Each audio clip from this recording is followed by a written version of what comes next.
À primeira vista.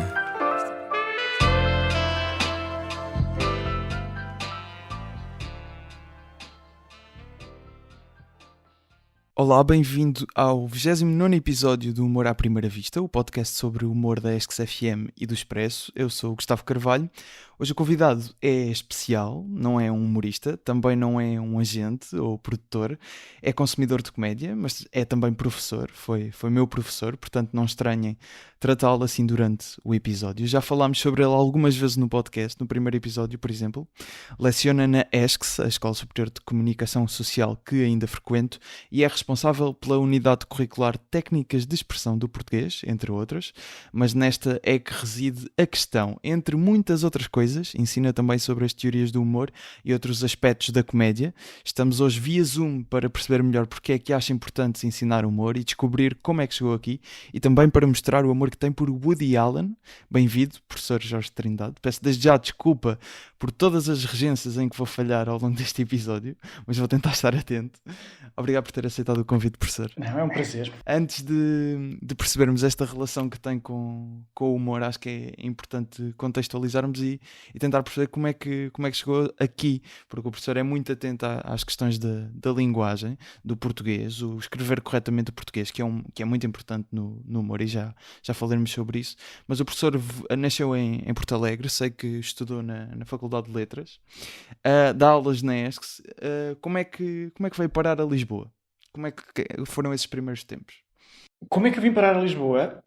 Eu vim para Lisboa com um ano e pouco. Portanto, na verdade, eu não tenho memórias de Porto Alegre. Não tenho memórias de viver noutro sítio que não em Lisboa. Eu tecnicamente não nasci. Tecnicamente e de facto não nasci em Lisboa, mas vivi em Lisboa toda a vida de que tenho memória. Por isso não lhe consigo explicar isso. Devo ter vindo de autocarro para aí. Então, mas no ensino secundário, durante o seu percurso escolar, o professor já tinha uma certa atração pela literatura, pelo português? Sim, é a parte mais fácil, a parte em que a gente faz as redações, não é preciso estudar e a gente aproveita para brilhar nessas circunstâncias. Sim, na verdade eu era bom aluno e gostava de tudo e podia ter seguido qualquer área.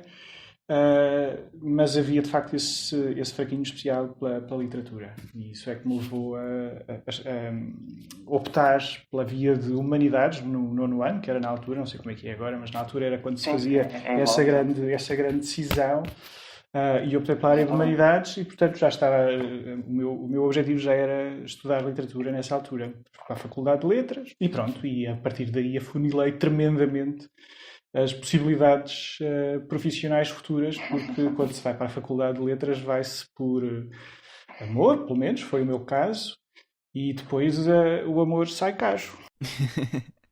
Mas depois a nível profissional, o professor ainda esteve ligado à comunicação social mais próximo, digamos, porque agora optou por uma via mais académica, certo? Sim, eu tive ali uma passagem tangencial pelo Público, fiz crítica literária no Público durante cerca de 2 anos. E, portanto, a minha atividade nessa altura, e é nisso que consiste essa relação com a comunicação social, era escrever recensões críticas, com uma periodicidade que seria talvez quinzenal ou mensal. Era um complemento às outras coisas. Isso foi mais ou menos em que ano, professor? Isto foi antes de entrar na ESCS, portanto isto foi em 97, 98, depois de ter concluído o mestrado e antes de entrar na ESCS. Imagino que tenha sido ali à volta de 97, 98. Ok. E ficou algum desejo de fazer mais na comunicação social, ou o caminho que queria seguir era mesmo o académico? Não, repara, a minha colaboração com o Público era ainda a propósito da minha formação em literatura. Portanto, eu fazia crítica literária, fui jornalista, nunca escrevi uma peça jornalística. Existia, como existe ainda hoje, um espaço dedicado à crítica literária e, enfim, foi aí que eu colaborei, foi nesse âmbito que eu colaborei com o Público.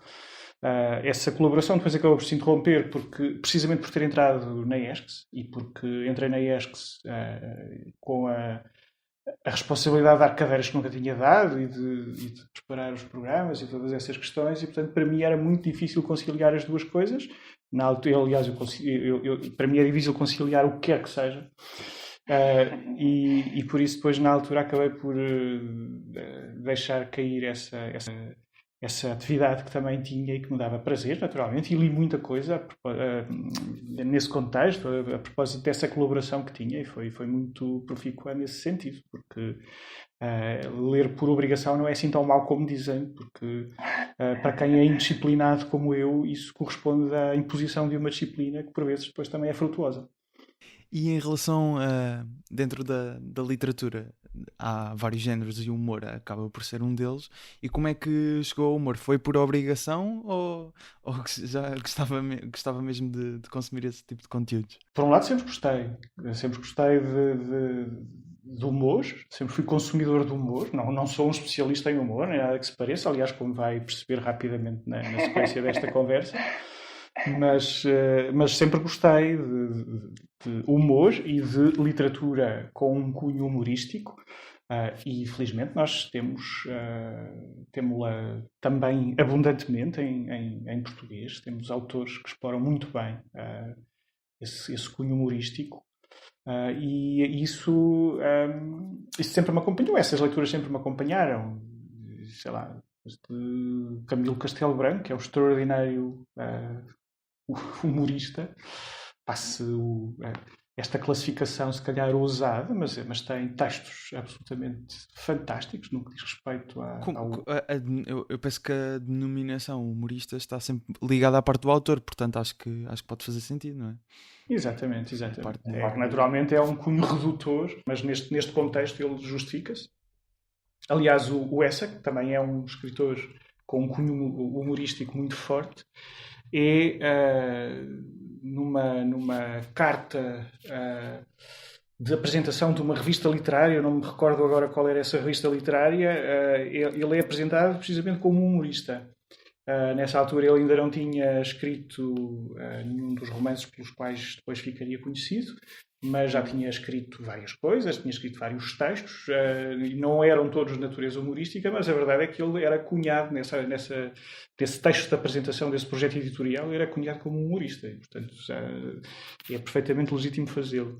Mas sim, existe esse veio e é muito profícuo, e depois temos o Mário de Carvalho e temos o Miguel Esteves Cardoso e temos uma série de escritores, o Alexandre Pinheiro de Torres. Há muita gente que escreve com esse cunho humorístico muito, muito saliente, Mário Henrique Leiria, e estou de certeza a esquecer-me aqui de meia dúzia deles que são importantíssimos. O professor estava a falar de alguns autores ligados à literatura que têm, lá está, essa veia humorística, digamos assim.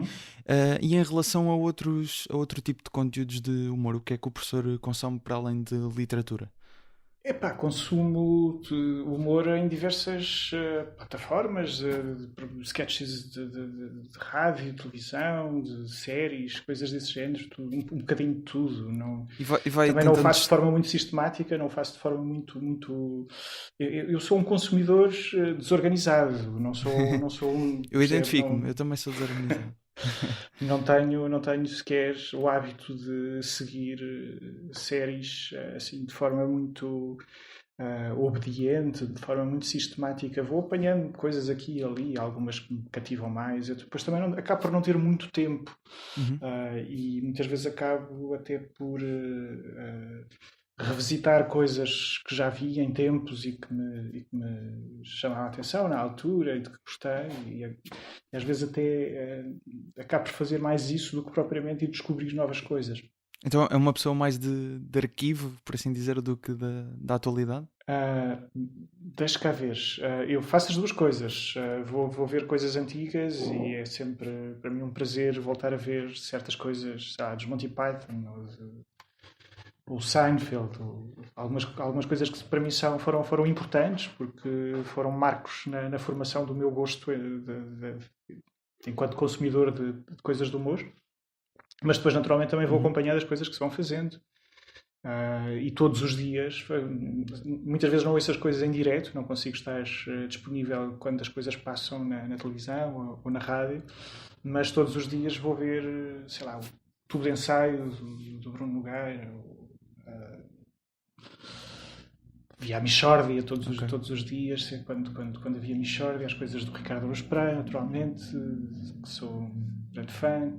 E, portanto, essas coisas eu vou-as acompanhando à medida que elas vão saindo, enfim, com um delay de horas ou de dias, mas apenas isso. E agora focando mesmo na questão do ensino do humor, digamos assim, há quanto tempo é que o professor decidiu incluir estes conteúdos das teorias do humor, por exemplo, na disciplina de TEP, de técnicas de expressão do português, que referi na introdução? Porque sei que não é desde sempre. É uma inclusão relativamente recente, deve ter para aí uns 4 ou 5 anos. Eu também não lhe consigo precisar exatamente qual foi o primeiro ano em que o fiz. Foi a coisa de uns 4 ou 5 anos. E isso... E porquê é que o fez? Pois, exatamente. Era isso que eu ia explicar. Isso resultou... Isso decorre de quê? Cadeira de Técnicas de Expressão do Português é uma cadeira em que eu, no fundo, aquilo que tento fazer é que os meus alunos escrevam e leiam melhores. Sejam melhores quando leem, sejam melhores quando escrevem. E para isso nós fazemos uma série de atividades ao longo do ano, exploramos uma série de aspectos relacionados com a leitura e com a escrita.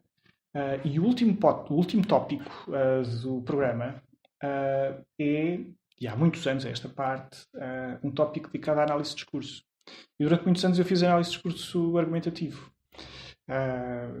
Como é que funciona o discurso argumentativo, que tipos de argumentos há, argumentos mais dirigidos à razão, aos afetos, etc. Aquilo era um bocadinho frustrante. Os resultados ficavam um bocadinho aquém daquilo que eu pretendia atingir. É o final do ano letivo, já estamos todos um pouco cansados e depois esse exercício de análise de texto, que é um exercício difícil, é um exercício exigente, um exercício que os alunos não estão habituados a fazer, porque naturalmente os alunos estão mais habituados a decorar conteúdos e a reproduzir conteúdos do que propriamente usar conceitos como instrumentos, como ferramentas e com isso serem colocados perante situações novas. Então aquilo que me passou pela cabeça foi que se calhar tentando encontrar um tipo de discurso, um registro discursivo um pouco mais mobilizador do interesse, talvez nós conseguíssemos fazer o mesmo exercício, mas com maior eficácia, com maior adesão da parte dos alunos. Porque, em última instância, o exercício é da mesma natureza. Trata-se de tentar compreender como é que o texto é construído, não é? O texto é uma construção que tem os seus segredos, as suas peças a funcionar, a produzir determinados efeitos, e a ideia é tentar perceber porque é que o texto exerce sobre nós os efeitos que exerce. Quer seja um texto argumentativo, quer seja um texto humorístico, quer seja um texto de outra tipologia qualquer. A ideia é sempre tentar encará-lo como se fosse um mecanismo que nós vamos tentar perceber como é que funciona por dentro. Não é? A ideia de abrir o brinquedo para ver como é que as engrenagens estão montadas. Agora, se o brinquedo é um carrinho ou se é um patinho, tanto faz. O que interessa é que ele produza um determinado movimento e nós vamos tentar descobrir como é que aquilo funciona por dentro.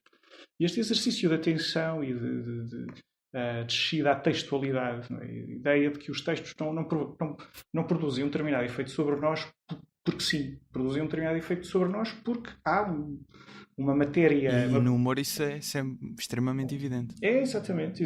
Há uma matéria discursiva, há determinadas peças, determinadas engrenagens que ou estão montadas de uma determinada maneira ou estão montadas de outra maneira, não é? E, portanto, essa atenção ao texto era aquilo que eu queria fomentar entre os alunos.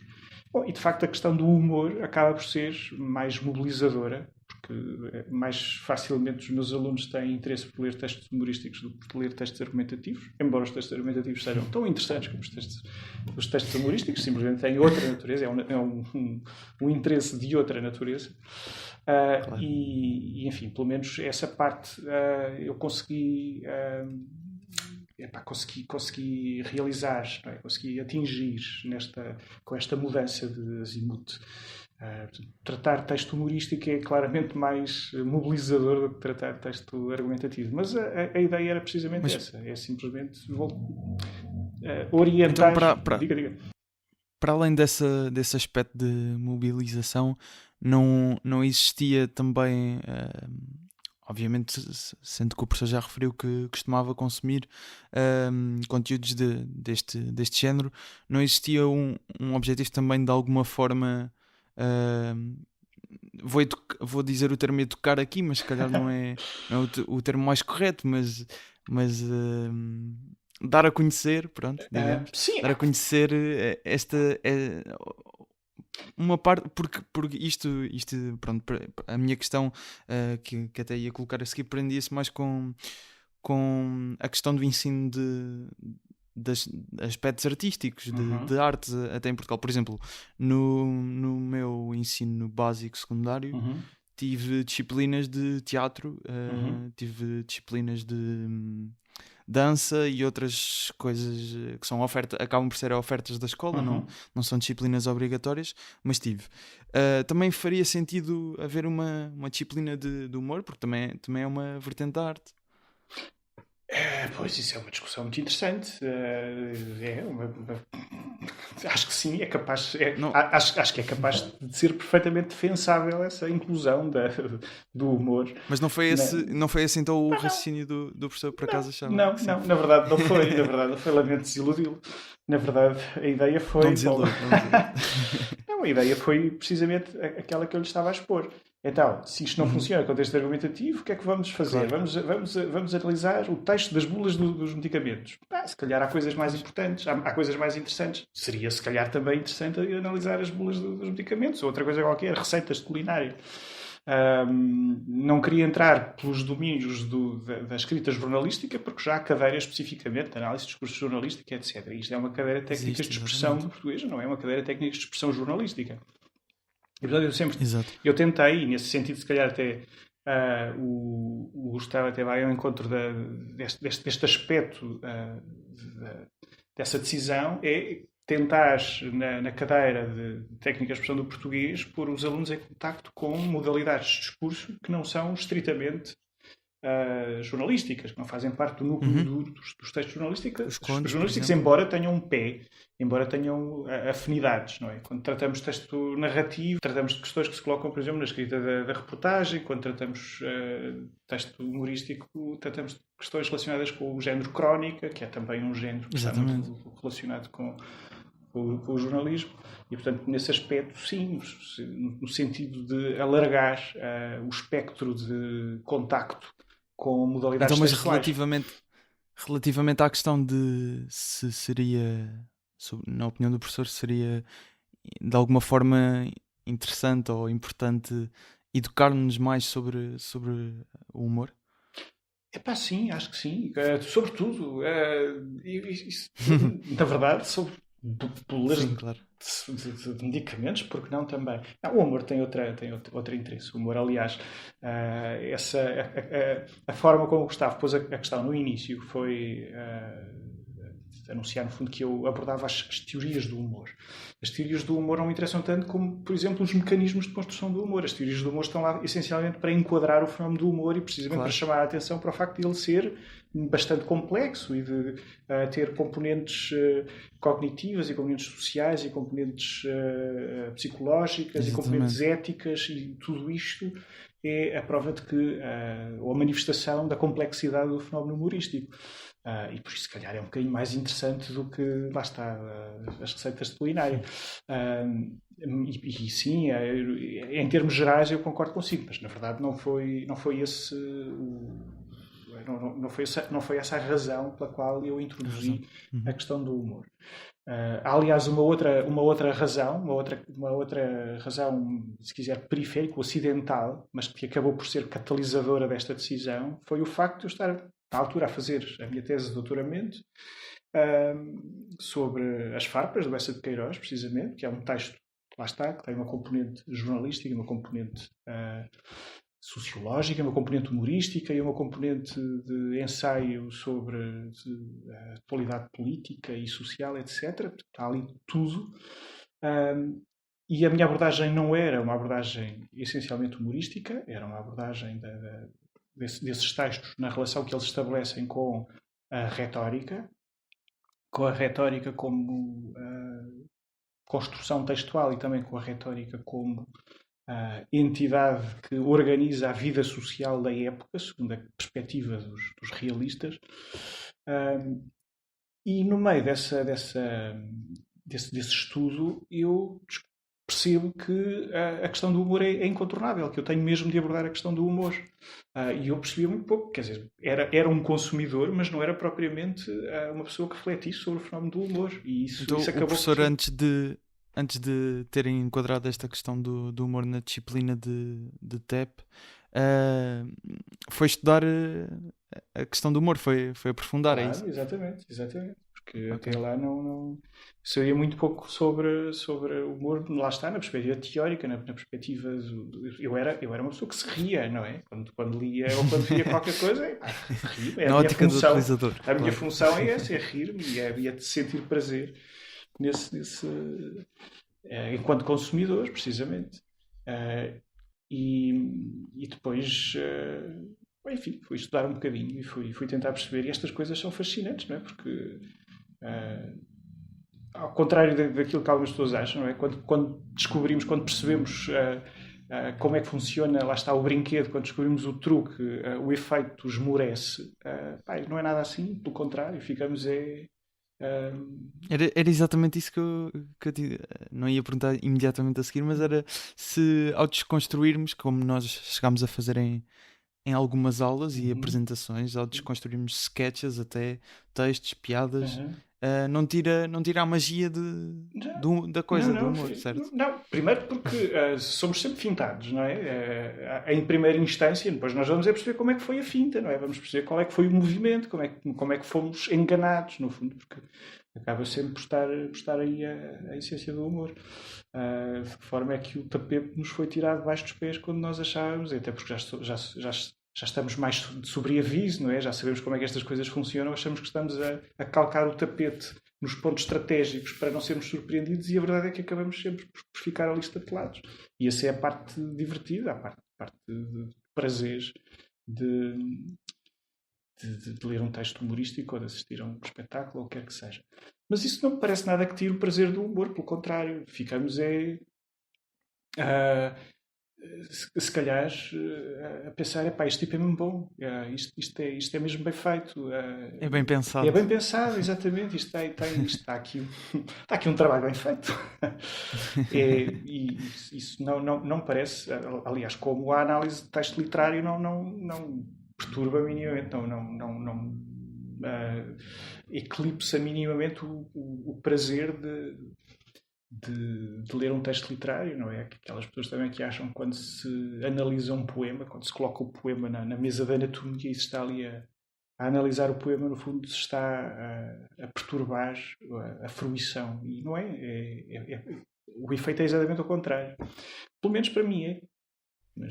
E o professor acha que quando desconstruímos certas piadas, certos conteúdos humorísticos, há certos humoristas que se calhar se elevam pela nossa desconstrução e outros que se calhar caem. Sim, porque... sim, muito provavelmente, exatamente. Aliás, como acontece também com o texto literário, não é? De repente nós percebemos como é que isto é construído, não é? O que é que quantas camadas de artifício é que isto levou para ficar com esta formulação final, com esta configuração final. E às vezes o processo é muito elaborado, é muito sofisticado.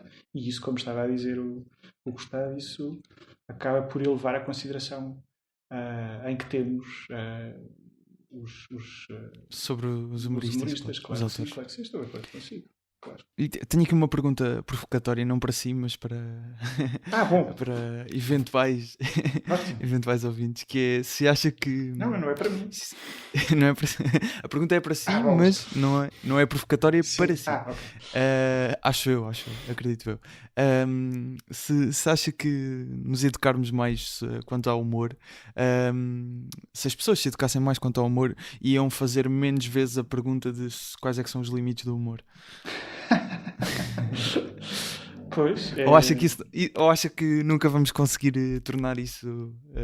Pelo menos eu acredito que no meio, ou pelo menos pessoas que gostam de consumir, portanto estou-me a juntar ao meio, sim, pessoas que gostam de consumir e autores, etc. É quase consensual e esta pergunta uhum, nem se impõe, não é? sim, Aqui no podcast até nunca a fiz, até porque acho que é um assunto que não. Pronto, sim, para mim não claro, faz mesmo sentido claro, nenhum discutir. claro. Mas apesar de tudo, ainda não é um facto. Sim. Será que algum dia será um facto? Pois não sei, não me parece que estejamos a caminhar nesse sentido, a não ser que a forma como encaremos o humor seja uma espécie de cápsula relativamente à forma como encaramos as outras manifestações dos discursos que se vão instalando na sociedade, não é? E que há cada vez mais uma preocupação de policiamento da linguagem, não é? A linguagem está a ser E objeto. hoje, especialmente, recentemente, tivemos Sim, várias questões relacionadas com isso, com trabalhos do séries inglesas, a Little exatamente, Britain, exatamente, Fawlty exatamente. Towers e Exatamente, Fawlty acho que me Towers, falta como é uma. possível? Extraordinário Fawlty Towers. Sim, é verdade, isso é assustador e, portanto, não tenho a certeza de que a questão saia de cena nos próximos tempos. Não acredito que ela saia de cena nos próximos tempos. Por contrário, se calhar ela até vai acabar por ser revisitada de uma forma mais. Não é séria, mas de uma forma mais sustentada, mais orientada, menos epidérmica, não é? Porque a discussão sobre os limites do humor muitas vezes é um pouco epidérmica, não é? Tem que ver com Uhum. sensibilidades e tal. E eu não sei se, pelo rumo que as coisas estão a tomar, se ela não será cada vez mais objeto de uma abordagem sustentada e que confirme a tendência geral para, lá está, o policiamento da linguagem. Eu espero que isso não aconteça, mas, enfim, ou pelo menos Mas espero, acha espero que. que a tendência não seja enfim, um agravamento dessa tendência do policiamento. Mas acha que era importante, por exemplo, para. Já que estamos a viver este momento, não é? E aproveitando. Uhum, As pessoas que se calhar censuram certos episódios destas séries uhum, ou retiram dos catálogos, que foi uhum, o que aconteceu, se de alguma forma tivessem ideia também dos mecanismos que estão por uhum. trás, e um dos quais é a contextualização, mas isso é em qualquer discurso, não só Claro, no humorístico, exatamente. seria, seria de alguma forma, ou poupava-nos de alguma forma estas discussões e Concordo ações consigo, claro. O problema é que isto é um processo mais geral e que não incide apenas sobre o discurso humorístico, incide, por exemplo, sobre os filmes, sobre a produção cinematográfica, sobre as obras literárias e está tudo debaixo desse foco, não é? Dessa tendência para ir à cata de qualquer coisa que possa comprometer, enfim, o perfil ético de quem a produz e salvaguardar todas as pessoas que possam ficar sob o efeito do contacto com essa utilização perniciosa da linguagem. E Pois. no que diz respeito ao humor, sobretudo, se a linguagem não puder ser perniciosa, eu acho que é muito pouco provável que o humor sobreviva, que o humor possa existir num ambiente ascético, não é? Num ambiente absolutamente limpo. Porque lá está, no paraíso não há lugar para o humor, não é? Aquela célebre frase do Jorge Minuá na história do riso e do escárnio. Se calhar não é assim que se chama, mas é parecido. No humor, no paraíso, não há lugar para o humor, porque é tudo perfeito. Isso é um excelente ponto para passarmos para o humorista de quem vamos falar mais detalhadamente hoje, o Woody Allen, que ainda não tínhamos mencionado muito até o Woody Allen ao longo destes 29 episódios do Humor à Primeira Vista. É um comediante americano e ele atualmente já está bem velhinho, 84 anos, e tem-se dedicado mais ao cinema, a dirigir e a escrever filmes, vários filmes de comédia. Não só comédia, porque ele depois acaba por misturar com romance, alguns com ficção científica, mas sempre a comédia está sempre presente também na vida dele e na obra dele, e já há muitos anos que faz vários filmes e já recebeu vários prémios também pelos filmes que faz, também já fez stand-up. E estava a dizer que ligava muito bem exatamente porque uma das características dele é esse pessimismo de que isto também é aquela ideia que só nos rimos porque sabemos que vamos morrer, não é? E queria perguntar ao professor porquê Woody Allen? Epá, Porquê é que selecionou Woody Allen? por isso mesmo, porque eu acho que ele encarna dessa forma tão perfeita esse sentido do humor como vingança perante a morte, não é? Vingança perante o sofrimento, como sublimação do lado trágico da existência. E acho que poucos humoristas como Woody Allen conseguiram ser tão coerentes nessa abordagem dessa concepção que têm do humor. E depois, porque foi o primeiro autor de que me lembrei quando o Gustavo me fez este convite. E lembrou-se de mais alguns nomes? Diga. Se lembrou de mais alguns nomes? Sim, naturalmente, Monty Python e o Seinfeld e aqueles o John Cleese, enfim, as minhas referências, não é? Os produtos humorísticos que eu consumo, enfim, com mais abundância, digamos assim. Mas a verdade é que eu achei que essa primeira lembrança, não é? Portanto, esse primeiro nome que me ocorreu, fazia muito sentido. Fazia sentido também em função do texto de que me lembrei. O texto que me ocorreu foi um texto retirado de um conjunto de textos que tem o título genérico Para Acabar de Vez com a Cultura. É um conjunto de textos de 1972, creio eu. O texto que eu escolhi foi um texto chamado A Morte Chama, se não me engano. Acho que é assim o título em português. Porquê é que eu escolhi esse texto? Isto já agora, só para claro. fazer aqui um parênteses, a propósito da primeira rubrica que temos aqui no podcast, neste caso é um texto que de alguma forma o professor gostaria eventualmente de ter escrito, por exemplo. E neste caso o texto, não vamos obviamente passar um excerto do texto, mas o que eu poderei eventualmente fazer é depois partilhar nas redes sociais do podcast algum excerto deste texto ou a parte que neste caso o professor até me enviou, portanto passem nas redes sociais e depois podem encontrar de alguma forma a presença deste texto. Mas continua, professor, estava a dizer, o texto, A Morte Chama. Sim, se calhar lá está. E eu dizia precisamente, se calhar não funciona muito bem aqui no âmbito do mas programa. Nós a seguir já compensamos, não é? Sim, exatamente. Porque aquilo é um texto dramático, é uma espécie de pequena peça de teatro num ato.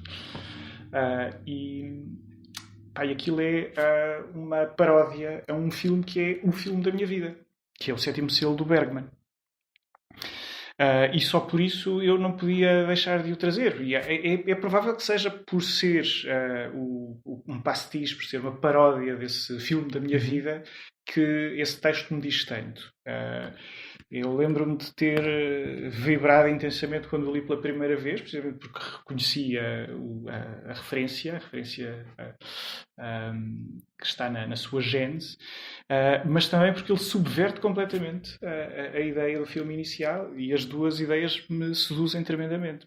O Sétimo Selo do Bergman é um filme metafísico, um filme pesado, um filme extraordinário, um filme apaixonante para mim, tem que ver com, enfim, há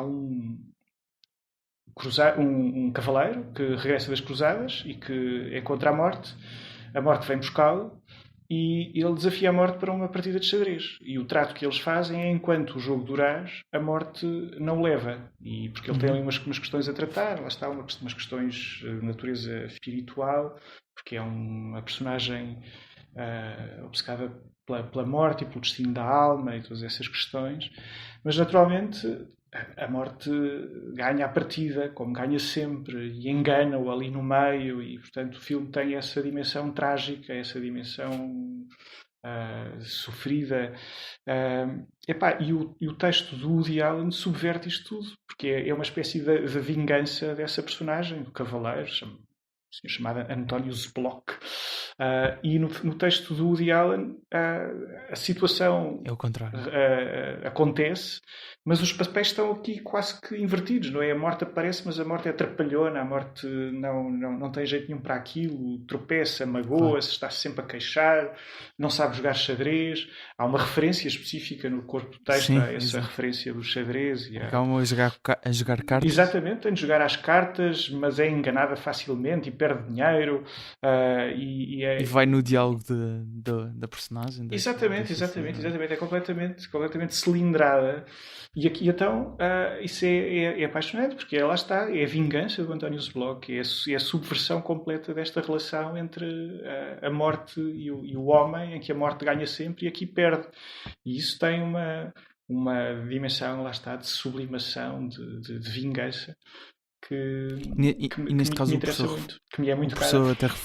O professor até referiu o mecanismo do pastiche, e a ideia acaba por ser, no filme, em que tem uma conotação pesada, mas a própria ideia em si é engraçada, é termos a morte a ir ter com alguém para o ir buscar para a morte, não é? Para o inferno ou o céu.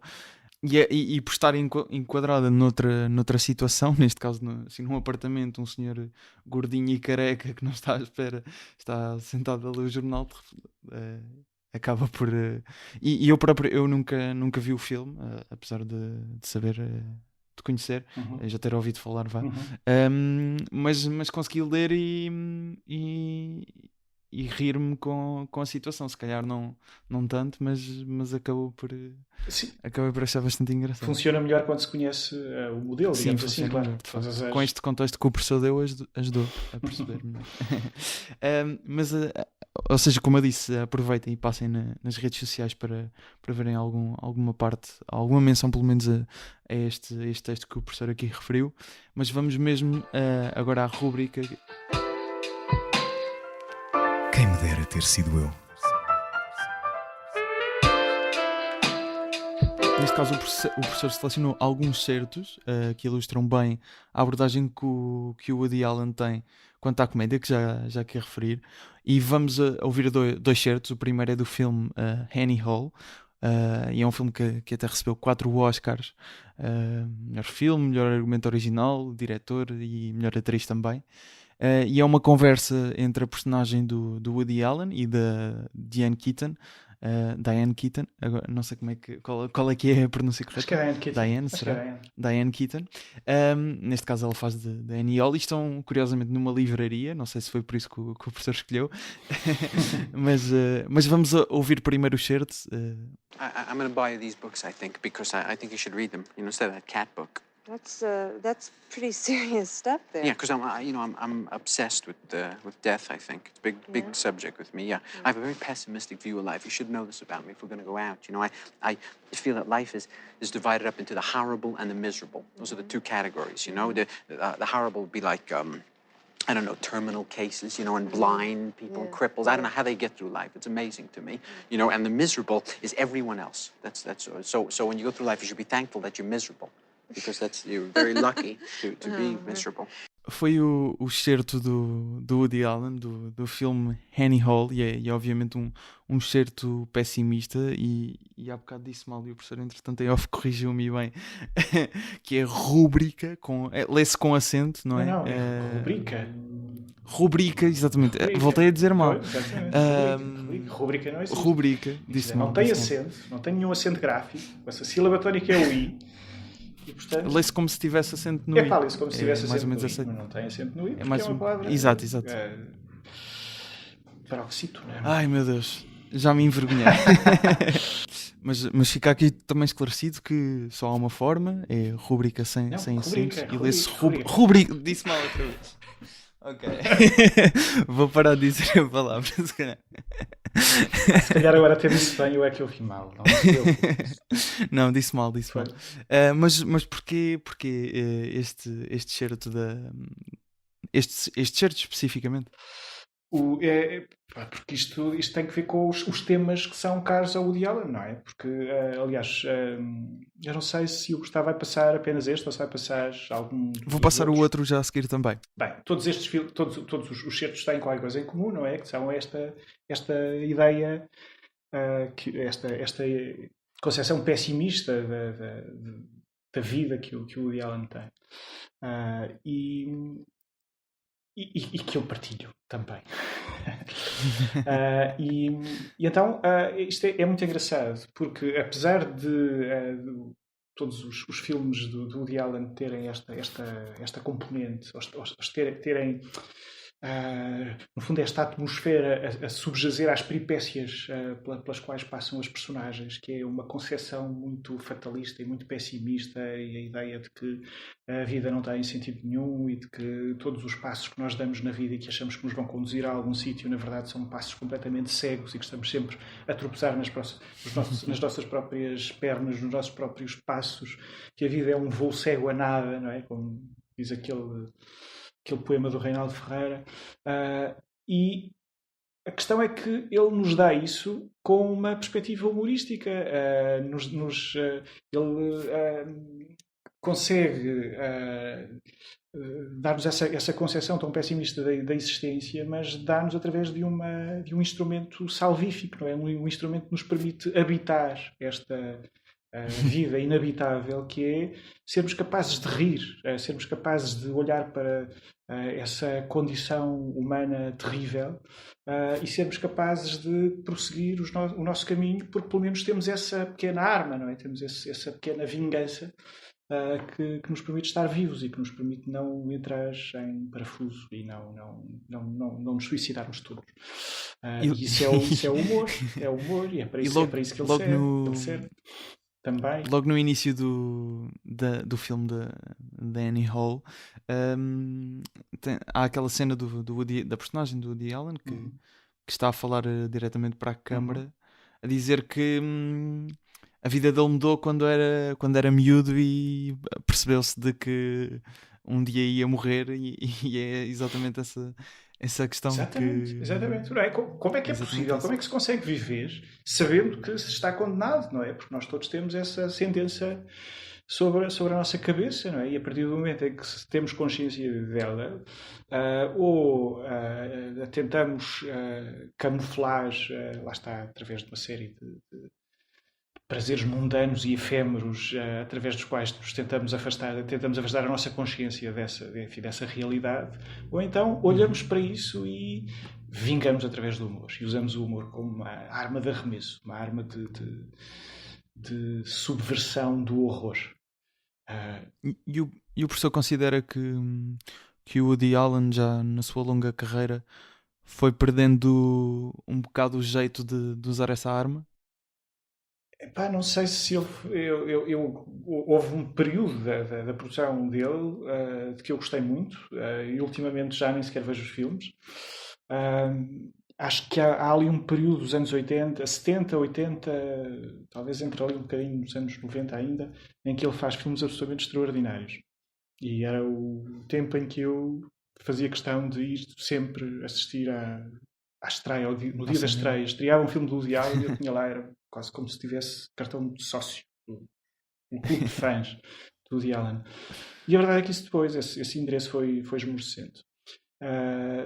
Nessa altura, o Woody Allen era muitas vezes acusado de estar sempre a fazer o mesmo filme, o que não me incomodava nada, porque é claro que era sempre o mesmo filme, mas era um bom filme.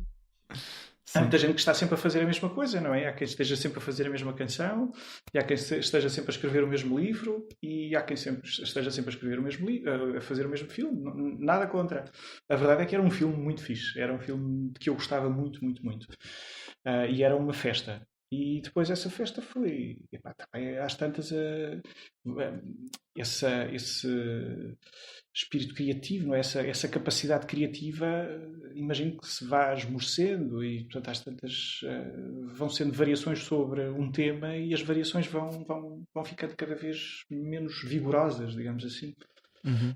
E eu acho que foi isso que foi acontecendo. Mas ele continua, no fundo, de uma forma geral, a ir adicionando capítulos. Se calhar estes capítulos já não têm assim tanto interesse. É essa grande obra genérica à qual subjaz esta concepção muito pessimista da vida. Mesmo que alguém não seja fã do trabalho do Woody Allen, não dá para negar que tem lançado pelo menos acho que todos os anos lança sempre um filme. Não sei se tem falhado ou não mais recentemente, mas penso que já faz isto mesmo há muito tempo. Acho que era o Chris Rock, que é um comediante americano, que dizia que ele faz isto há mais tempo que ninguém, há pessoas que fazem isto há 20 anos, ele já faz isto há 40. Sim, não é?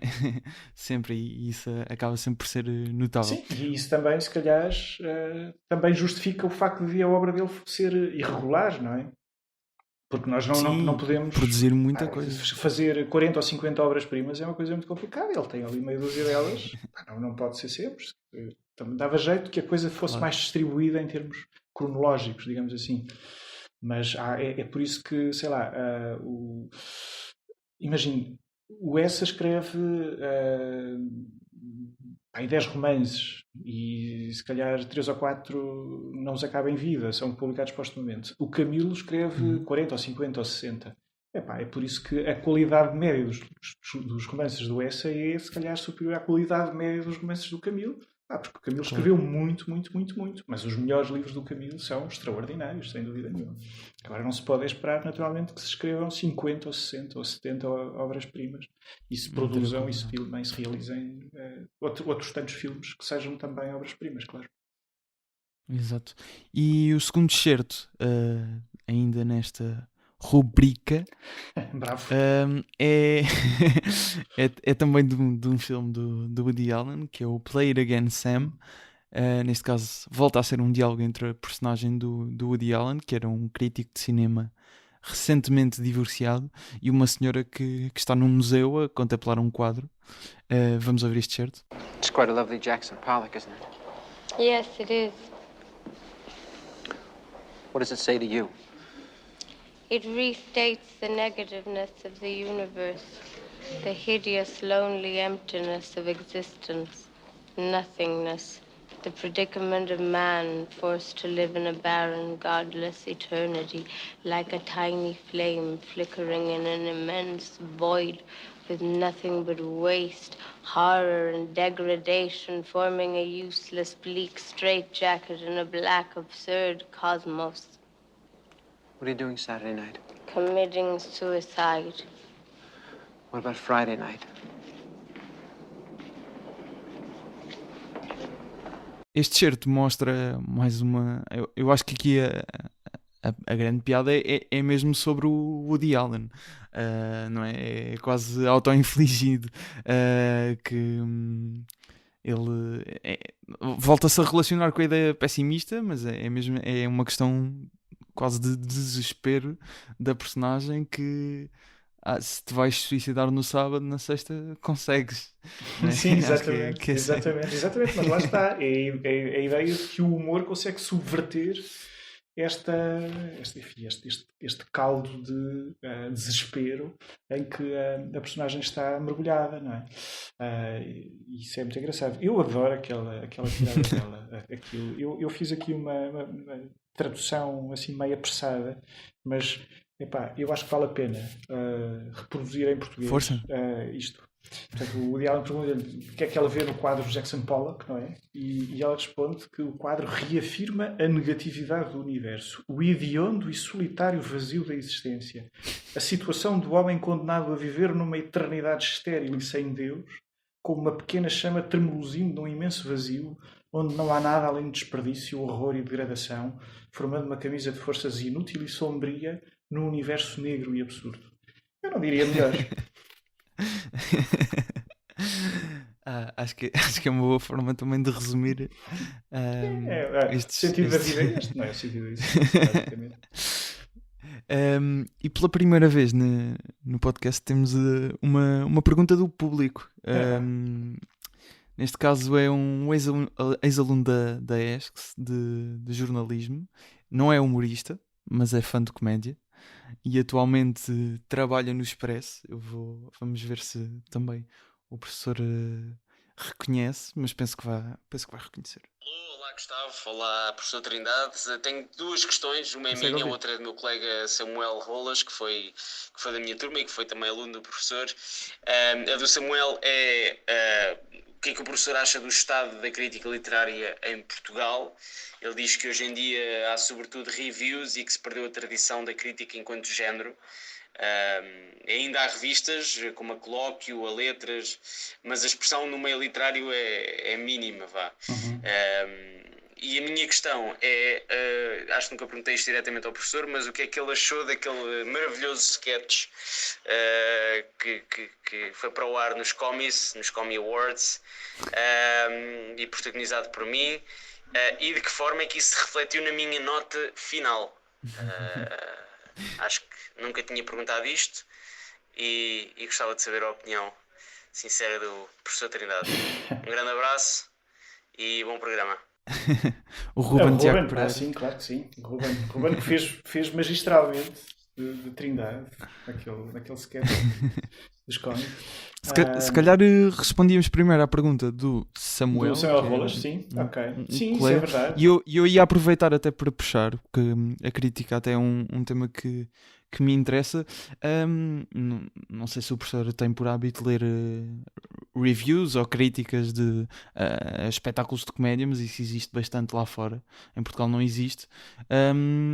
E não sei se conseguiria daí de alguma forma juntar à literatura, mas se calhar Não. está tudo mais ou menos no Isto é mesmo que barco. não costumo ver, pá, não Pois, consigo exato. dizer absolutamente nada sobre as reviews de espetáculos de comédia. Mas relativamente às de literatura, que também é importante. Sim, porque relativamente à também a crítica literatura- literária, ao espaço da crítica literária na imprensa, pá, sim, isso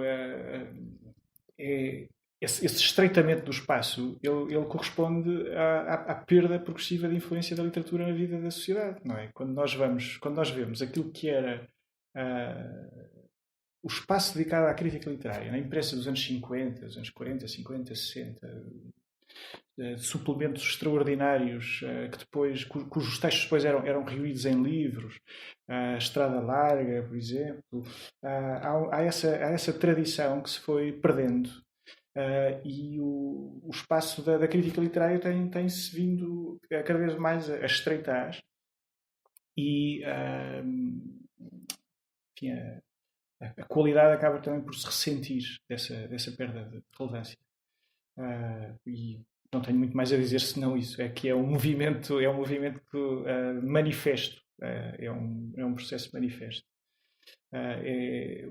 O que é estranho hoje, sabe, para mim é pensar em termos inversos, é pensar como foi possível que a literatura tivesse um lugar tão importante na vida das pessoas, se recuarmos aqui umas décadas. Porque hoje isso é quase ficção, é quase ficção científica, é quase ficção literária, é uma coisa estranha, não é? Houve uma altura em que as livrarias tinham um lugar na vida das pessoas e a crítica literária tinha um lugar na vida das pessoas e a imprensa sobre literatura era pujante, era pulsante, enfim, o lugar que a literatura tinha no jornalismo, nas publicações jornalísticas, e isso tudo naturalmente foi-se perdendo.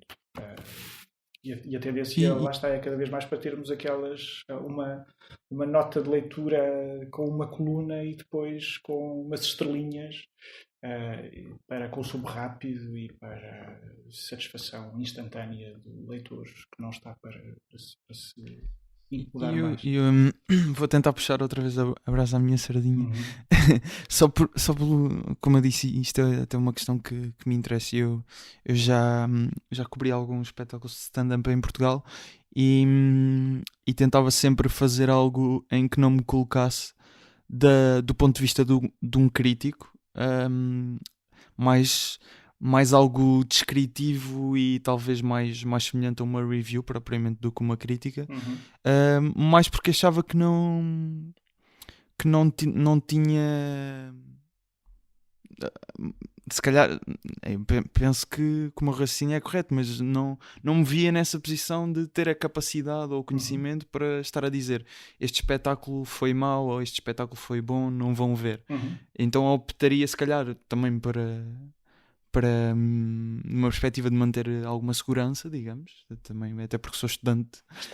Compreende-se precisamente por causa disso, não é? É Sim. natural que não se entre a matar, imagino eu, não é? Também não sei, lá está, como eu não sou leitor desse tipo de texto, também não sei exatamente o que é que, enfim, como é que está configurado quais são os protocolos do género. Mas eu compreendo essa atitude, precisamente por uma questão, sei lá, de apalpar terrenos, alguma enfim, insegurança. Mas, por exemplo, o professor já teve, como disse, fazia recensões críticas para o público. E a minha maior dificuldade, sempre que ia, por exemplo, abordar algum espetáculo, era mesmo essa de me colocar numa posição que tem que ser assumida de quase autoridade na área. Não, por assim dizer, não é? É uma atitude crítica, não é? Não está a dizer a verdade sobre um livro ou sobre um espetáculo, está a dizer como é que viu o espetáculo e como é que o considerou à luz dos seus critérios. Enfim, naturalmente não são critérios únicos e pode perfeitamente acontecer dois críticos terem opiniões divergentes relativamente ao mesmo objeto. Claro, e acontece várias vezes. Muito, não é? E ainda bem que isso acontece, não é forçoso que todos estejamos de acordo. Aliás, isso seria estranho, seria bizarro que acontecesse. Mas em última instância também é isso que o leitor espera, não é? O leitor não espera encontrar no seu texto, imagino eu, a verdade sobre o espetáculo, mas espera encontrar uma opinião crítica que depois provavelmente ele irá confrontar com outras opiniões críticas e depois no final irá confrontar essas opiniões críticas com aquela que ele próprio formará se for ver o espetáculo. Mas isto, eu acho que essa dimensão crítica, essa dimensão opinativa, a não demissão dessa circunstância de se opinar sobre aquilo que se viu, eu acho que é uma coisa que enriquece o texto, que enriquece a abordagem que se faz de um espetáculo, ou de um livro, ou de um filme, ou o que quer que seja. Eu, por exemplo, já tive alguns convidados humoristas aqui no podcast e alguns deles defendem que uma das questões da indústria da comédia, digamos assim, em Portugal ainda é a ausência da crítica. O Rui Sinal de Cortes defende isso, sei que o Guilherme Geirinhas também é a favor disso e de certeza que mais também serão. Não propriamente porque não diria que é de uma perspectiva de deveriam estar a dizer bem dos meus espetáculos. Acho que eles próprios entendem que é importante para a indústria crescer. E algumas pessoas, e eu próprio também tive essa dificuldade porque senti que algumas pessoas de alguma forma me impingiam a mim quase esse estatuto mais por causa do podcast. E por isso é que até estava aqui a tentar puxar por esta discussão. Não há nenhum peço desculpa, não queria interromper. Força. Não há nenhum não há nenhum diga. Não há nenhum Agora foi telefone, projeto, nenhum, sei lá, enfim, um blog, um site, uma coisa qualquer que seja dedicado precisamente a isso. Porque eu acho que Portugal não percebi, desculpa. Em Portugal não, pois. Mas imagino que já haja um número suficiente de espetáculos para alimentar uma coisa dessas, não é? Sim, eu também acho que sim. E pronto, lá está. Eu ainda escrevi algumas, eu vou-lhe chamar mais reviews, porque não acho que foram bem críticas para o Oitava Colina, que é um jornal do qual o professor também pertence, um jornal da ESCS, a Comunidade de Cultura e Arte, que é uma plataforma online. Também escrevi algumas coisas para lá sobre espetáculos de stand-up. E a minha dúvida é mesmo eu achar que não tenho a legitimidade para fazer essa crítica, que acho que é perfeitamente não sei, da minha perspectiva é legítimo. Tem, Não sei. exatamente, mas a questão é que tem, claro que tem, claro que tem. Mas a questão é precisamente essa, é que ninguém está à espera de que o Estado decrete a verdade, decrete a Claro. classificação exata. Eu tenho um bocado esse receio porque acho que quando leio assim, algumas críticas assim, do New York Times, que às vezes espreito a especiais de comédia, quando não concordo sinto, mas quem é esta pessoa Sim, para estar a dizer exatamente. isto? Mano? É só O que é é uma que estás a pessoa. dizer? É uma pessoa. Pois é isso, não sei, ainda me faz alguma confusão, não digo que no futuro não aconteça, mas por agora faz-me alguma confusão e até gostava de explorar isso mais, este papel da crítica, Sim. em alguma reportagem fazer isso. Portanto, se calhar ainda vou tentar abordar isto de outra forma. Mas voltando aqui à questão de, não sei se o professor tem mais alguma coisa a acrescentar sobre isto. Não, ia só dizer que nos meios pequenos é mais complicado, não é? É mais fácil fazer isso nos Estados Unidos, se calhar, do que em Portugal, mas isso é válido também para a crítica literária ou para o que quer que seja, não é? Porque quando os meios são muito pequenos, depois as redes de influência e de dependência estreitam-se e a coisa muitas vezes não funciona de forma muito saudável. Isso pode ser de facto um óbice, não é? Um problema. É um meio mais pequeno, sim. É verdade. Mas respondendo ainda à questão do Ruben, É verdade. a questão de se afetou ou não a nota final dele, neste caso, para contextualizar. Depois da nota. Eu acho que ele teve boa nota. Pois foi, terceiro ano. Mas para contextualizar aqui, os Commie Awards de que o Ruben fala são um espetáculo de sátira e homenagem àquilo que acontece na ESCS e à comunidade esquesiana. Acontece 2 em 2 anos na ESCS e alguns vídeos, incluindo este, podem ser encontrados no YouTube. Procurem Trindade-Commie Awards não vale a pena, não sei 2016 e vão ver o Ruben a encarnar aqui a personagem de professor Jorge Trindade. E há várias referências que obviamente não vão conseguir apanhar, mas algumas depois de ouvirem este episódio se calhar já apanham.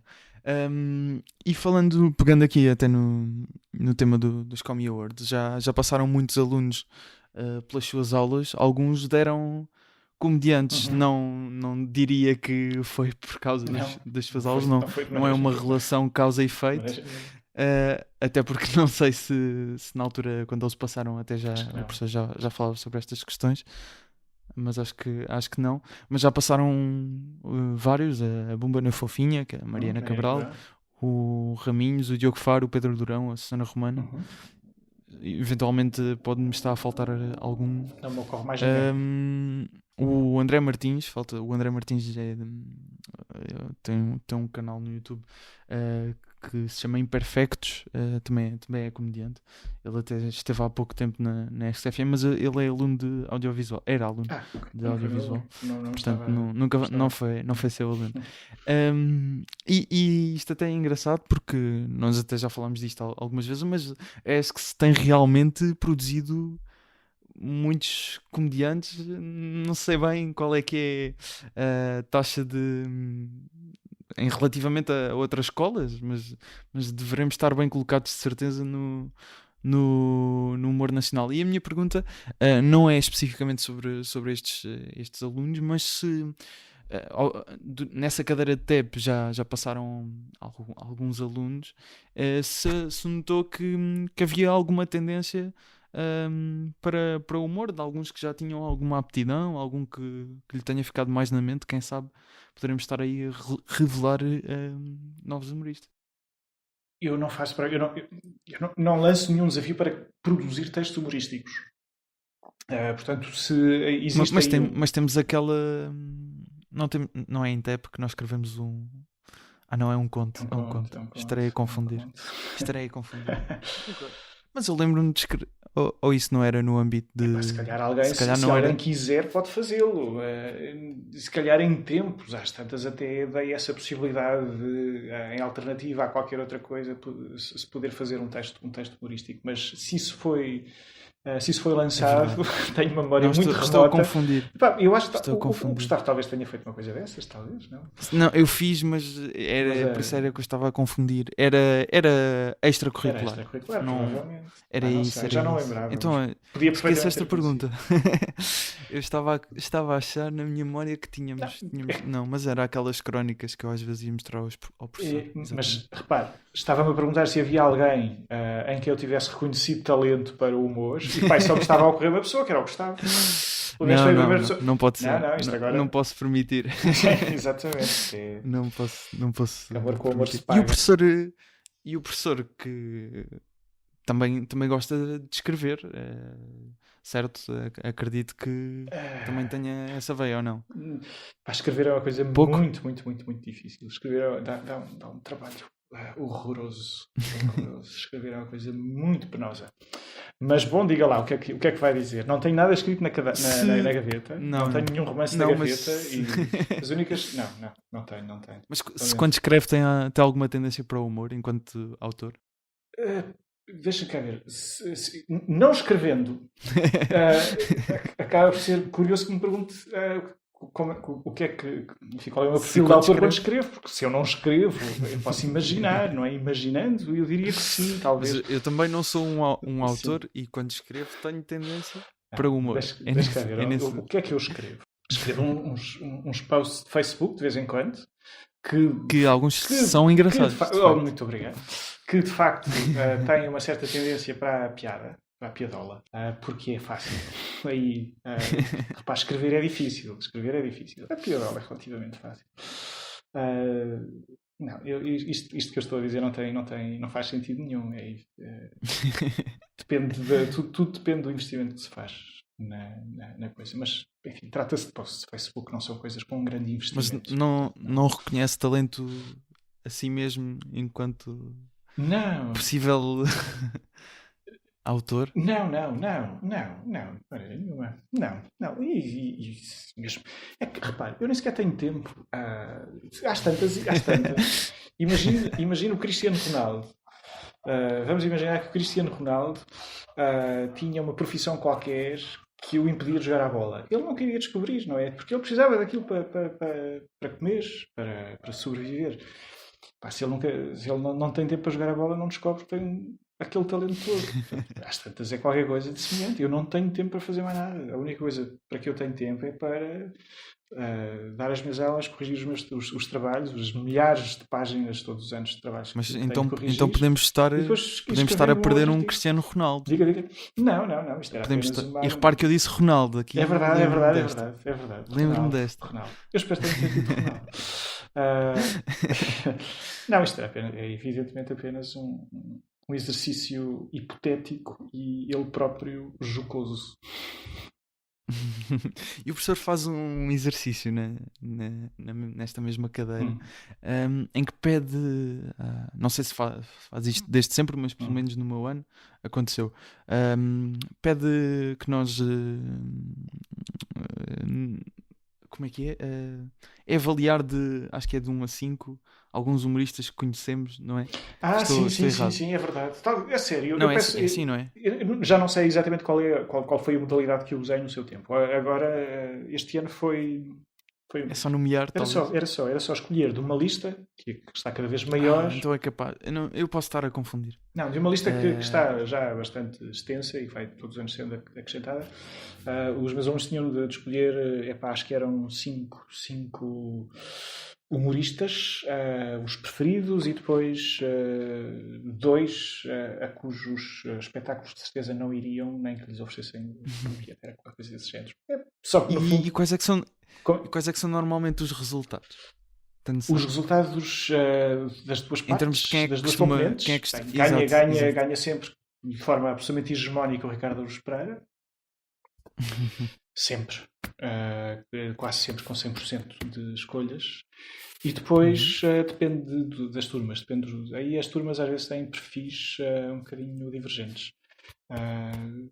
Enfim, depois pode vir Bruno Nogueira, pode vir sei lá, pode vir quem? Não sei, às vezes são resultados inesperados. Sei lá, Salvador Martinha, por exemplo. Não é uma coisa que estejamos à espera, mas de repente ele aparece ali em terceiro lugar, numa determinada turma. Às vezes acontece. Eu acho que os mais votados são Ricardo Araújo Pereira e Bruno Nogueira, provavelmente. Uhum. E das novas gerações já depois começam a aparecer das novas pessoas gerações, nessa lista? há um ou outro que vai aparecendo, sim, mas ainda sem expressão, lá está, para chegar ao pódio, digamos assim. E se não for indiscreto, quem é que costuma ficar mais no fundo? Fernando Rocha. Depois há o caso do Rui Sinal de Cortes, não é? Que tem uma taxa de rejeição muito alta, mas também tem muitos fãs. Uma taxa e, portanto, sim, daqueles exatamente. casos, normalmente, pode perfeitamente aparecer nas duas votações. Portanto, no pódio dos favoritos e também entre os mais escolhidos como humorista repudiado. E de quem é que, se o professor também tivesse que enumerar alguns dessa lista, obviamente com o Ricardo Araújo Pereira já falamos aqui, o Bruno Nogueira também, Sim. mas que mais? Eu lembro-me do professor falar de que gostava bastante do trabalho do Diogo Batáguas, não é? Sim, sou francamente fã. Acho que ele é subvalorizado, digamos assim. Acho que podia ter outra projeção que não tem. Gosto bastante. O professor acompanha, não sei se calhar acompanha, mas há um conteúdo que ele lança todos os meses. Sei, perfeitamente. Sim, No princípio de todos os meses, claro. Estou sempre ali à espera. Gosto muito. E antes disso, o Quero Lá Saber e as outras Exatamente. coisas que ele ia lançando. E eu acho que ele tem uma qualidade média muito boa, irregular, como muita gente. Eu acho que até o Ricardo Araújo Pereira, por vezes, é irregular, não é? Lá está, ele deve ser o mesmo fenómeno do Woody Allen e do Camilo Castelo Branco. Quem produz com aquela abundância e com aquela continuidade é impossível que faça apenas obras-primas, não é? Que faça só aquelas mixórdias inesquecíveis ou aqueles sketches que não somos capazes de nos esquecer, etc. Também depois há ali alguns produtos menos conseguidos, claro. Mas sim, eu poria provavelmente, lá está, o Ricardo Araújo Pereira, o Bruno Nogueira, o Diogo Batáguas. Eu gosto do Rui Sinal de Cortes. Eu acho que ele é tecnicamente muito bom. Acho que eu concordo. Eu vivo bem com o lado mais escabroso do humor dele, que não gosto extraordinariamente, mas não chega para eclipsar a parte em que ele é verdadeiramente bom. Ele é bom. Ele é francamente bom. E provavelmente também poria nessa seleção o Herman, pela importância histórica do Herman. Quem passou pelo humor pré-tal canal e pós-tal canal, quem assistiu ali àquela viragem, sabe bem a importância que teve o Hermano José na revolução do humor português. Era outra coisa. Houve ali uma revolução extraordinária. Não foi um espaço temporal que eu acompanhei, não é? Claro, por razões óbvias. Mas também reconheço a importância. Mas dentro da geração mais nova, por exemplo, para a minha faixa etária, já começam a ganhar bastante importância nomes como o Carlos Coutinho Vilhena, o Pedro Teixeira da Mota, o Manuel Cardoso, o Daniel Carapeto. Há vários nomes que surgem desses. Há algum assim que se destaca para o professor ou não conheço bem ou provavelmente não vi os melhores apontamentos, os melhores conteúdos, exatamente. Por isso nem sequer me vou pronunciar. Alguns eu tento manter-me minimamente atualizado relativamente às coisas que vão saindo, aos novos nomes, etc. Mas às tantas, entre aqueles que disse, há um tipo extraordinário. Simplesmente esse eu não o conheço. Claro. E aqueles que conheço, não fiquei assim propriamente fã. E por isso não vale a pena agora estar a comprometer-me e a comprometer. E voltando aqui até àquele exercício, o professor disse que normalmente no fundo ficava o Fernando Rocha. Acredita que, por exemplo,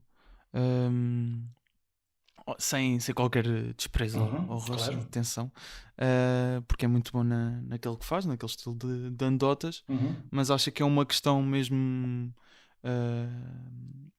Ou seja, se eventualmente digamos que uma pessoa culta como é o Ricardo Araújo Pereira em termos de mecanismos de humor, porque nota-se no livro que ele escreveu que ele sabe exatamente todos os mecanismos, Sim. as teorias, etc. Acha que isso torna, em princípio, torna um comediante melhor, o facto de dominar todos esses mecanismos?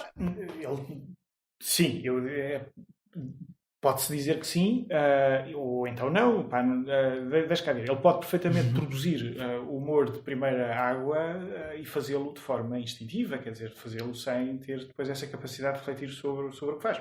Parece-me, se calhar as coisas andam normalmente a paz, mas eu não ponho de parte a possibilidade de alguém ter tiradas extraordinárias e depois não ser propriamente a melhor pessoa a explicar qual é o mecanismo, não é?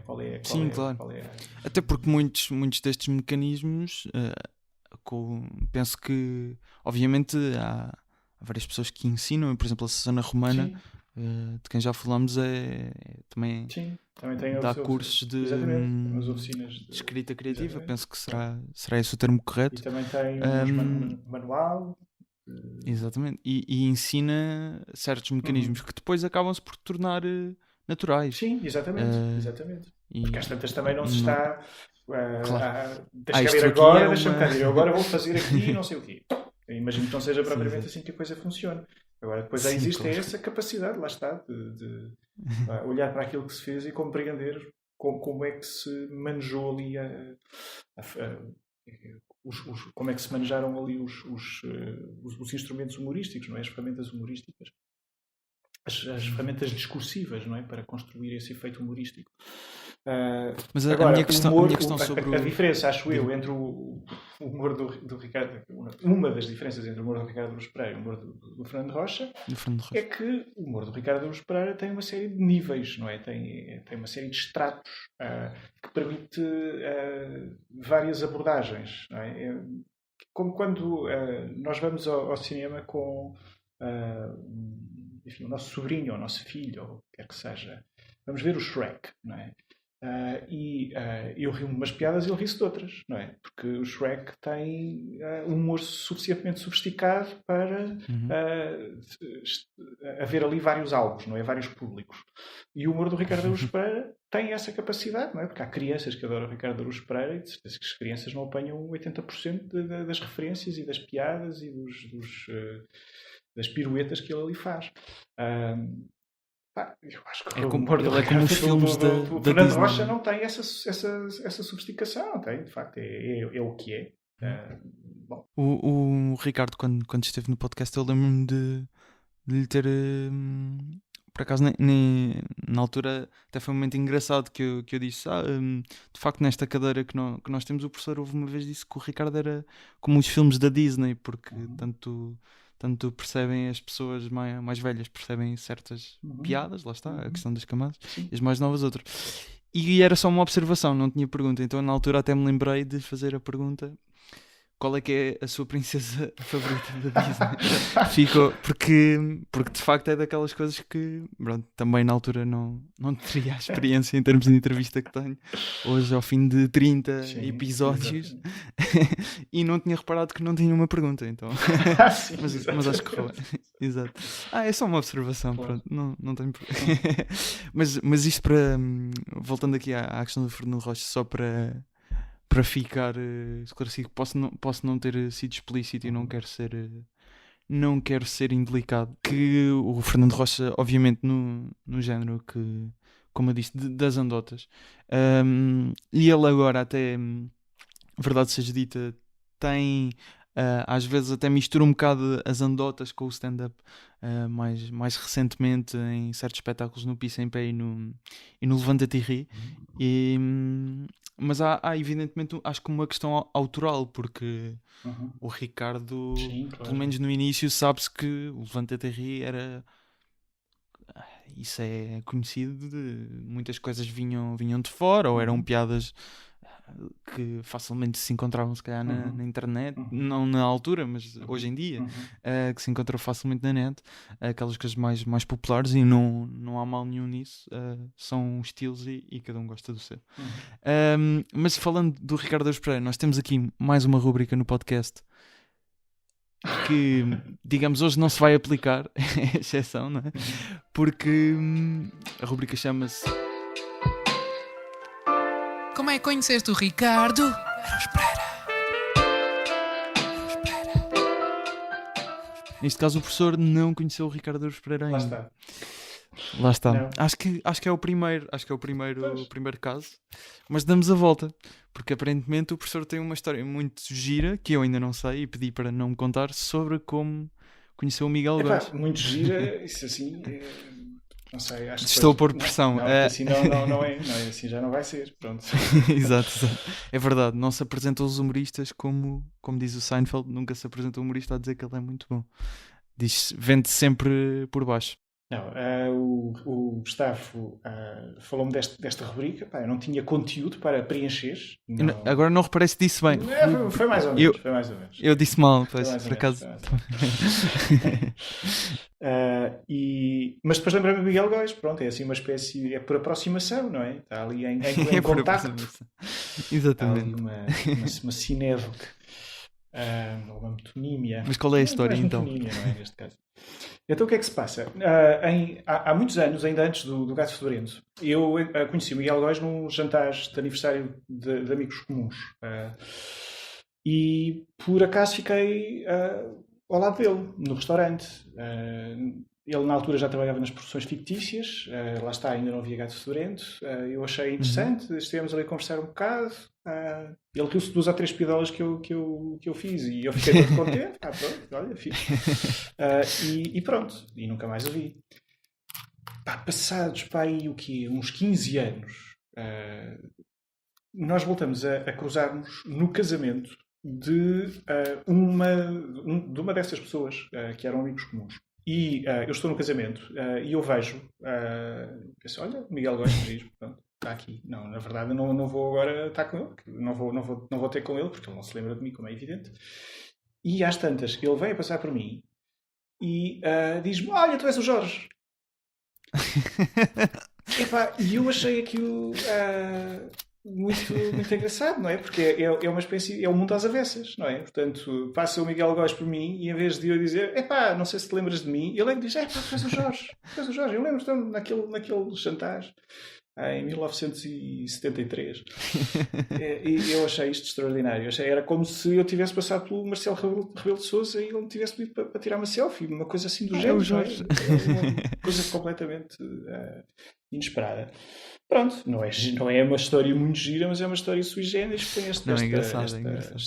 este twist final. Este twist, exatamente. Quem sabe ainda se voltam a encontrar noutro Sim, casamento ou cerimónia. Muito simpático. Por acaso nunca conheci o Miguel Góes. Tenho de fazer uma rubrica. Como é que não conheceu o Miguel Góes? Em que circunstância é que não conheceu o Miguel Góes? Mas o professor nunca conheceu o Ricardo Araújo Pereira diretamente, mas ele eu lembro do professor dizer numa aula que ele sabia que analisavam textos dele numa cadeira, sim, porque um ex-aluno meu uma vez me encontrou na ESC. Feira do Livro e lhe disse que fazíamos aqui numa cadeira que havia ali uns exercícios de análise de texto humorístico. Exatamente. Fazíamos análise do texto dele, das farpas do Essa de Queiroz, e depois ele disse que era uma violência muito grande, porque assim acabava por ser evidente que o Essa era muito melhor do que ele, portanto teve aquela resposta diplomática e simpática e espirituosa. Pronto, mas foi apenas isso. Depois esse aluno enviou-me um e-mail a contar a história. Enfim. No fundo, então, o Ricardo sabe da existência. Não sabe. Sabe tanto da minha existência como eu sei da existência das pessoas de quem me falam num sítio qualquer e que eu esqueço imediatamente. É evidente que ninguém sabe da minha existência. E por acaso agora estava mesmo agora a pensar que teria sido muito interessante ter pedido ao Ricardo para mandar uma pergunta para o professor. Ai, sim. Podia-me ter lembrado disso. Isso sim. Sim, é verdade. Pronto, podemos gravar outros, não é? Este Queria fica para sem uma efeito. próxima. Sim, se calhar. Exatamente. Exatamente. Professor, estamos mesmo a terminar. E ao contrário daquilo que o professor temia, passámos o tempo que era necessário. O professor achava que isto ia ter mais ou menos cerca de 5 minutos. Não, eu apontava para 20 minutos. Não era 20 tão minutos, mas passámos. 20 minutos, porque era essencialmente 10 minutos da sua parte, 10 minutos da minha, eventualmente. Mais do que isso não daria. Mais as rubricas.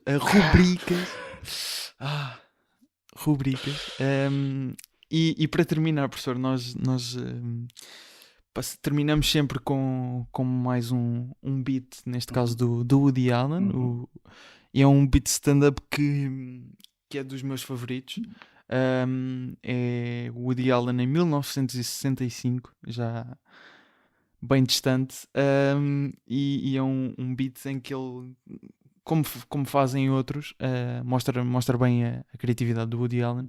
E ele cria uma história completamente surrealista, mas consegue dar quase uma realidade à questão, por causa da situação, porque para além da situação, aliás, a piada também está na linguagem e nos detalhes da história. Isto é uma história sobre um alce, não sei se o professor conhece. Mas é uma história sobre um alce, e ele também tem outras, uma sobre ele ter sido raptado, e a única vez que ele foi raptado, e a outra é quando ele vai a uma festa de máscaras e acaba num encontro do KKK, porque tinha ido de fantasma, e depois não sei se o professor o conhece, mas se não o conhece vai ficar a conhecer. Obrigado mais uma vez por ter aceitado o convite. Foi um prazer. Para a semana há o último episódio do Humor à Primeira Vista por agora. Atenção, durante o verão vai existir uma pausa, mas os episódios vão regressar.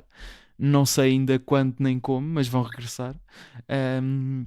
E obrigado mais uma vez, professor. Por... Não tenho de que agradecer. Foi um prazer. Obrigado. Um abraço. E até um dia. I shot a moose once. I didn't mean to break it to you that way. I shot a moose.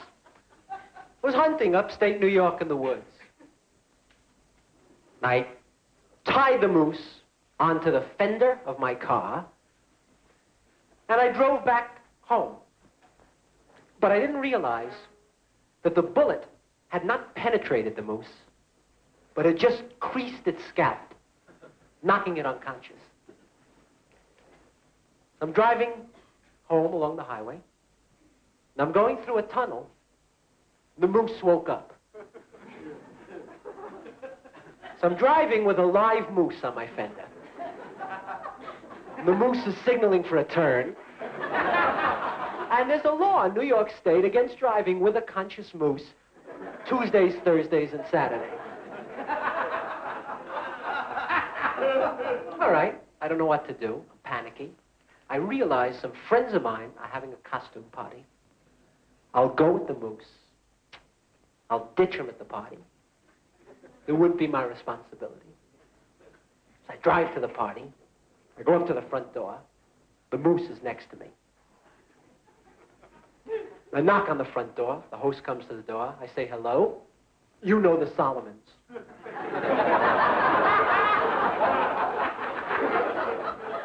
We go in. The moose starts to mingle. Goes to the buffet table. Some guy tries to sell him insurance. The moose is doing great, meanwhile, you know. He scored. 12 o'clock comes. They judge who's got the best costume of the night.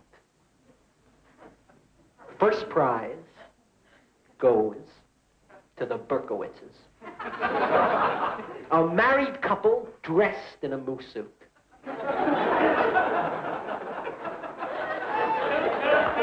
The moose comes in second.